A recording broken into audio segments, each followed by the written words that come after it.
There have been several reports that have been published indicating that Rwanda and sometimes Uganda are involved or they support the M23 rebels in Eastern DRC.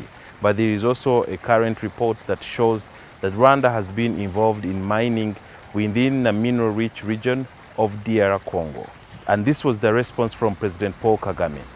The State Department, which represents the United States does more mining in Eastern Congo or in Congo than Rwanda can ever do.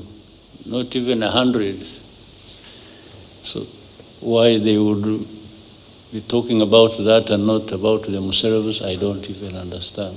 President Paul Kagame is vying for another term, yet he has been asking his people to look for someone to replace him. But this is his message, especially to some of the foreign critics who say that he has stayed in power for too long.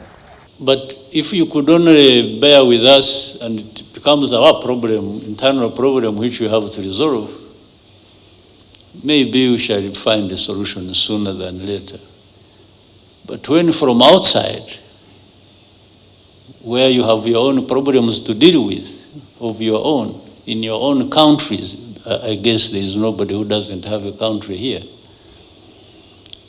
So better tend to those problems of your country or your countries and leave this problem of ours to us.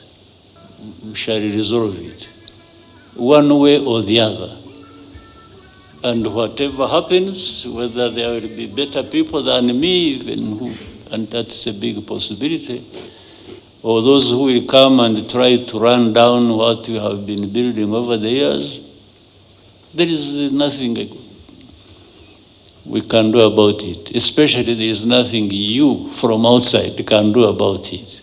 There were sporadic riots within Kenya after the passing of the tax bill 2024. And especially the Gen Z, those are the youths, were demanding for the change of government and the retraction of that very bill. So we asked President Paul Kagame about what he makes of that situation, especially of the Gen Z in Kenya. That Gen Z you're talking about should not always be associated with being part of the problem, where things explode and no, actually they should be part of preventing that but of course, I fully understand what that means. It all comes down to politics. If these young people are involved from the beginning and a culture grows where the young people participate and in the good politics of any country, then they don't end up just being people demonstrating on the streets, destroying this or that. No, they actually end up being part of a situation or creating it that prevents that from happening. And that therefore, that calls for them to be linked right from the beginning with the politics and even above, where the higher leadership is down to that level of this generation. There must be communication that enables them to, and so that things they complain about don't happen in one incident, in one explosion of things. And but that flow of grievances happens in the daily life, and then there is always going to be a way of addressing that, and therefore Rwanda has been seen as a role model in East and Central Africa, especially for its zero tolerance to corruption that has led to the kind of development and the pride that they have. This is because they have managed to utilize or be frugal in terms of how they utilize the meager resources that the state runs with.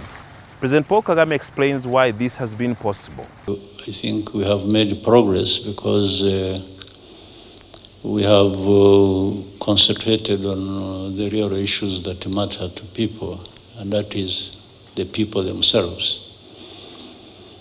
We have concentrated on what matters to them, what improves their lives, and we have deployed every penny of our limited resources to just do that, whether it is in the area of education, health, infrastructure, agriculture, for their food self-sufficiency, and many things we have. And I'm saying deployed every penny by also meaning that we make sure that every penny that we have goes in the right place. In many places, it is stolen from the treasury to where it is supposed to be. Maybe half of it is pocketed by some individuals, so gets lost through some other means. So we make sure we fight that alongside everything else we are doing. So this, and we are committed to doing it, and we are not apologetic about doing it.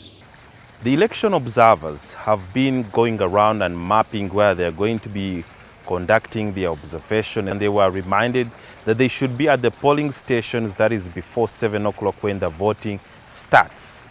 And therefore, we asked the Secretary General of the Forum of Parliament of the International Conference on the Great Lakes region on how the country is prepared to conduct the elections tomorrow.